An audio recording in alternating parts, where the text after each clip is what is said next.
आप सभी दर्शकों का नेशन विजन विद रूपालाल में फिर एक बार स्वागत है। जैसे कि आप सभी दर्शक काफ़ी लंबे समय से देख रहे हैं कि एनएच रोड का जो कंडीशन है वो काफ़ी खस्ता हालत में है और आए दिन हम बस सुनते ही रहते हैं, कभी बस पलट गया, कभी टेम्पो पलट गया, तो कभी फंस चुका है और रात रात भर वहाँ पे पैसेंजर्स अटके रहे। इस तरह के अनगिनत इश्यूज़ हम देख रहे हैं, बट सोल्यूशन कुछ भी नहीं है। बस हम सिर्फ प्रॉब्लम्स जान रहे हैं वीडियोस के माध्यम से, न्यूज़पेपर के माध्यम से और सोशल मीडिया के थ्रू कि हाँ आज ऐसे हो गया, कल वैसे हो गया। बस कंटिन्यूसली यही चीज़ें चल रही है।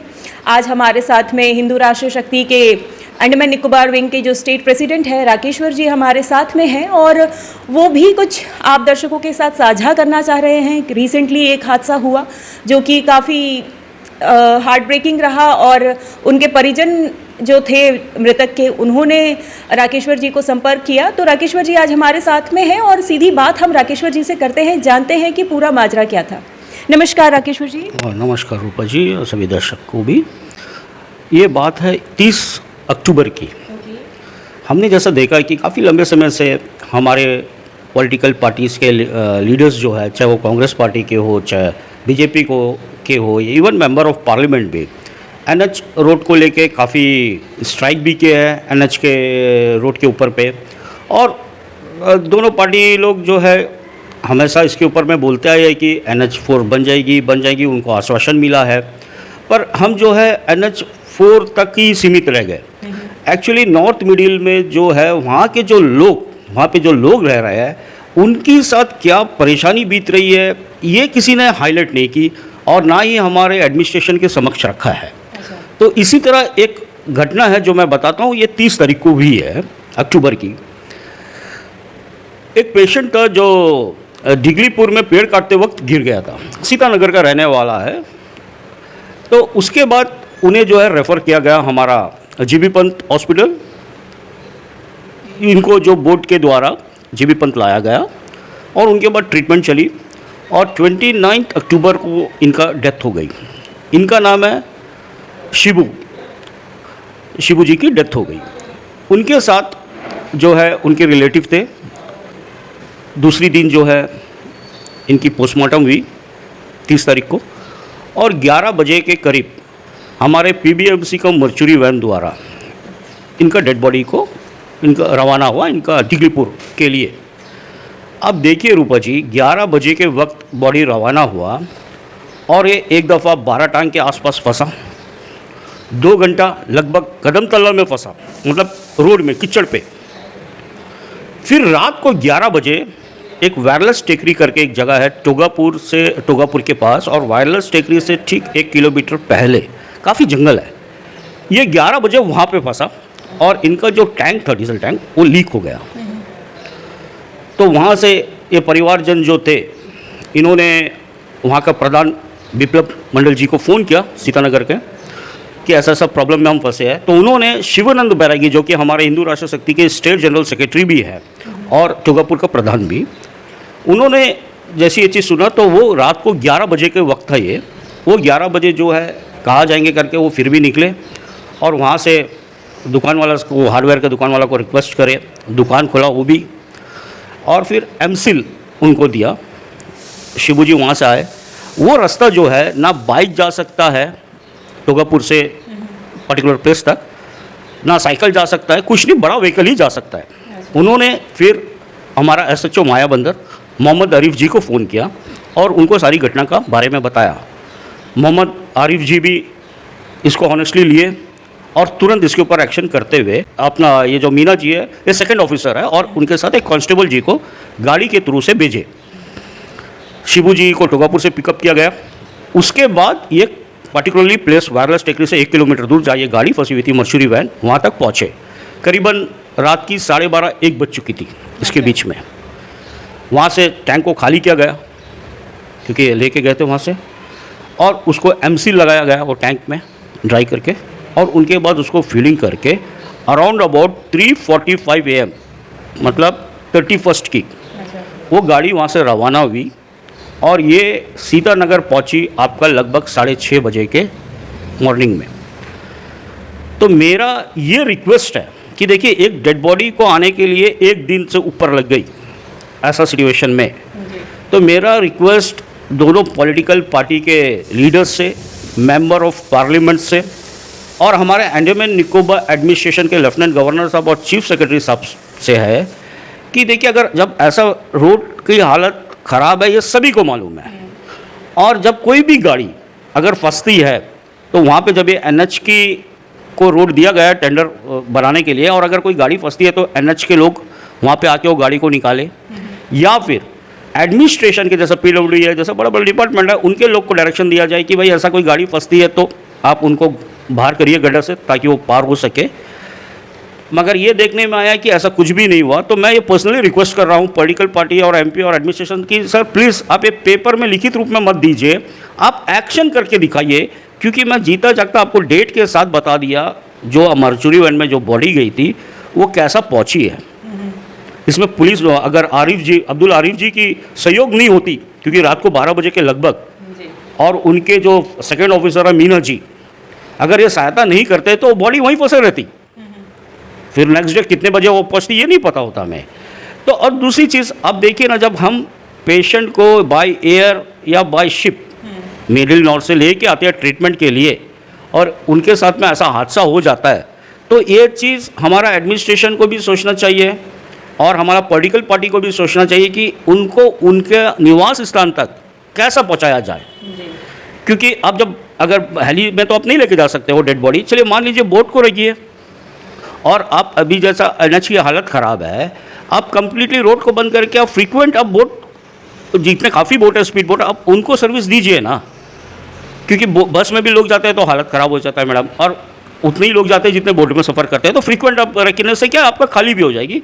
एंड थर्डली अभी देखिए मैडम जी, जैसा स्कूलिंग चल रही है, मानसून की भी टाइम है, बारिश भी आती है, छोटे छोटे बच्चे लोग हैं, इवन आपका 12th स्टैंडर्ड के बच्चे लोग हैं जो पढ़ते हैं वहाँ पे, उनकी एग्ज़ाम नेक्स्ट ईयर जो है मार्च में एग्ज़ाम होगी।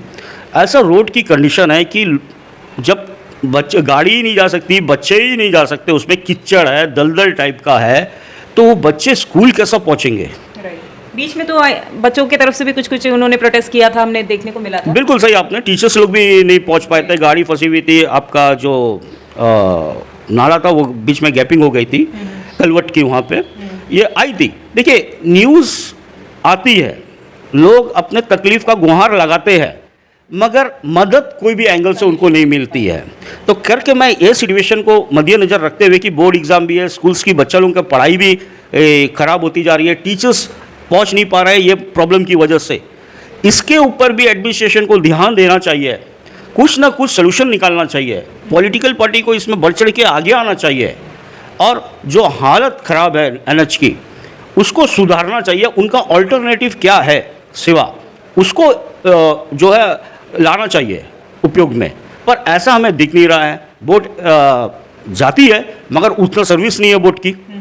तो ये सब अगर आप फ्रीक्वेंटली लगते हैं शिपिंग सर्विसिंग में, देखिए आप काफ़ी बोट्स है, काफ़ी स्पीड बोट वो खरीदे हैं, आज का दिन में दिखाई नहीं दे रहा है। तो उस तरह बोट आप लेके आइए ना। जब आप इतने पैसे से बोट खरीदते हो और वो कंडम पड़ा रहता है, वेस्ट पड़ा रहता है, सर्विस नहीं दे रहता है, तो आप इस तरह बोट को आप इधर में सर्विस दीजिए ना इमरजेंसी के वक्त, क्योंकि इसके अल्टरनेटिव कोई सोल्यूशन नहीं है हमारे पास में। तो आज मैडम ये डेड बॉडी के साथ में ऐसा हुआ है, इस तरह कितने लोगों के साथ हुआ होगा मुझे नहीं मालूम। और जब मुझे ये लोग बता भी रहे थे, और मुझे पार्टिकुलरली शिवानंदा भाई फ़ोन करके बताया ऐसा ऐसा हुआ घटना। देखिए ऐसा कोई कोई केस होता है जिसमें प्रेग्नेंट रहती है लेडी और क्रिटिकल कंडीशन हो जाता है तो उनको भी रेफ़र करता है जी। तो हाल ही में एक ये भी खबर मिली है कि एक प्रेग्नेंट लेडी पोडर पहुँचते पहुँचते जो है डेथ हो गई। तो जो ऐसा सिचुएशन हमें नज़र में आती है ना मैडम, आप बताइए इसका जिम्मेदार कौन, क्योंकि उनका तो कोई गलती नहीं है। और आप मिडिल नॉर्थ में देखिए, मायाबंदर हॉस्पिटल को ले लीजिए, कई दफ़ा इसके ऊपर इश्यू उठा है डॉक्टर का अवेलेबिलिटी को लेके, डॉक्टर वहाँ पे नहीं है। तो इस तरह सिचुएशन में तो नेचुरली बात है लोग जो पेशेंट है वो अपना तकलीफ लेके पोर्टब्लेयर ही आएंगे जी। और ऐसा उनके साथ में घटना घटती है पोर्टब्लेयर में। तो ये बहुत ही ख़राब बात है मैडम। आप ना तो डॉक्टर को वहाँ प्रबंध कीजिए क्योंकि हॉस्पिटल बन रही है। अभी देखिए कि स्टेडियम बनने के लिए काफ़ी बड़ा फंड अलॉटमेंट हुआ है, आप वो फंड स्टेडियम के लिए क्यों अलॉटमेंट करें, आप पता कर लीजिए। आप उतना पैसा वहाँ इन्वेस्ट कर रहे हो, उसकी जगह में आप एक रोड के ऊपर में वो खर्चा करिए ना, इन्वेस्टमेंट करिए, या फिर आप शिपिंग सर्विस में उस चीज़ को इन्वेस्ट करिए, लोगों का आने जाने का साधन के ऊपर में इन्वेस्ट करिए। आपको स्टेडियम बनाने की क्या ज़रूरत है अभी स्टेडियम बनाने का? काफ़ी बड़ा कभी फंड तो है। रिक्वायर्ड है ना, वहाँ पे जो यूथ्स हैं उनको एनकरेज करने के लिए, स्पोर्ट्स को बढ़ावा देने के लिए तो स्टेडियम की ज़रूरत है ना। मैडम बिल्कुल सही, मैं आपको आप बात से बिल्कुल सहमत हूँ, मगर आज का समय का जो तकलीफ मिडिल नॉर्थ के लोग फेस कर रहे हैं, इसको देखते हुए मैं ये बोल रहा हूँ, जो फंड आप अभी स्टेडियम बनने के लिए अलॉटमेंट करे हो, ये फंड को फिलहाल आप ये सब चीज़ के लिए अलॉटमेंट करिए ना, लोगों का साधन के लिए, एमरजेंसी रिक्वायरमेंट के लिए। स्टेडियम तो आगे भी चल के बन सकती है इतनी पैसे की। आप देखिए हॉस्टल खाली पड़ा हुआ है मैडम, अच्छा, आप पता कर लीजिए क्या है यहाँ पे। ऐसा सिचुएशन है मैडम, मायाबंदर ये मिडिल नॉर्थ के लोग मैडम बहुत ही तकलीफ से जो है अपना गुजारा कर रहे हैं। ऐसा सिचुएशन है उनका, साथ में उनको फेस करना पड़ रहा है। बोट की टिकट कभी कभी उनको नहीं मिलती है क्योंकि उतना फ्रिक्वेंट सर्विस नहीं है। हेली की टिकट नहीं मिलती है क्योंकि लिमिटेड सीट्स है, वीआईपी मूवमेंट रहता है, गवर्नमेंट सर्वेंट का वो रहता है मूवमेंट, ठीक है। तो ऐसा हालत में मैडम हमारा एडमिनिस्ट्रेशन और पॉलिटिकल पार्टी को सोचना चाहिए और जो है इनको बोट की फ्रीक्वेंट सर्विस देना चाहिए, ना कि उनको ऐसी छोड़ दे आप सिर्फ स्ट्राइक करते रहे एनएच रोड और एडमिनिस्ट्रेशन आपको आश्वासन देते रहेगी हाँ बन जाएगी। आप लोग भी पब्लिक को आश्वासन देते हो, ऐसा होती नहीं है ना मैडम। जब तक ये नहीं होता है, आप ऐसा उनके साथ प्रॉब्लम हुआ जो कि मैं आपके चैनल के माध्यम से बोला, आप इन पर गौर करिए और इसके लिए बोट सेवा का जो है सुविधा उपलब्ध करवाइए। चाहे वो आपका मर्चुरी में डेड बॉडी लाना हो, या फिर कोई ट्रीटमेंट करने के लिए पेशेंट को जाना हो, या ट्रीटमेंट करके पेशेंट वापस आता है। मेनलैंड भी कई पेशेंट जाते हैं मैडम, अपना सर्जरी करा के आते हैं, उनको भी घर तक पहुंचने के लिए मतलब नॉर्मली जाना है, मतलब गड्ढा गुड्डी में नहीं कुदकना है। तो इस तरह पेशेंट को भी बोट से जैसा आने की फ्रीक्वेंट सुविधा मिलना चाहिए मैडम। ये मेरा रिक्वेस्ट है एडमिनिस्ट्रेशन से भी, और जितने भी पॉलिटिकल पार्टी है उनसे भी, और जितने ऑर्गेनाइजेशन है, संगठन है, उनसे भी मेरा रिक्वेस्ट है कि आप ये चीज़ के ऊपर गौर कीजिए। हम तो ये इशू को लिफ्ट कर ही रहे हैं, आप लोग भी इसके ऊपर अमल कीजिए और लोगों का जनहित को ध्यान में रखते हुए आप लोग भी आगे आइए और मदद करिए। जैसे कि आप सभी दर्शकों ने राकेश्वर जी को सुना और उन्होंने मतलब यही मांग की है कि जल्द से जल्द किसी तरह का कुछ ऑल्टरनेट सॉल्यूशन निकाला जाए जिससे कि वहाँ के लोगों को थोड़ी राहत मिल सके, क्योंकि लोग काफ़ी आहत हैं। उनको ये लग रहा है कि नॉर्थन मिडिल के लोगों को एकदम से नेग्लेक्ट करके रखा गया है, किसी तरह से कोई कार्रवाई नहीं की जा रही है। वहाँ पर लोग रह रहे हैं, बच्चे हैं, स्कूल जाना होता है, पेशेंट्स हैं, कई तरह के इश्यूज़ हैं जो कि वो हर दिन रोज़मर्रा की ज़िंदगी में वो फेस कर रहे हैं। और बहरहाल काफ़ी सारे स्ट्राइक्स के बावजूद भी कुछ नहीं हो पा रहा है। तो हम भी उम्मीद करते हैं कि ये जो एनएच रोड को लेकर के जो बवाल मचा पड़ा है और जो खराब खस्ते हालत में जो ये एनएच का रोड है, सड़क है, इसे जल्द से जल्द इसका काम शुरू हो और वहाँ के लोगों को कुछ हद तक राहत मिल सके। आज के लिए इतना ही। आप सभी दर्शकों का बहुत बहुत धन्यवाद।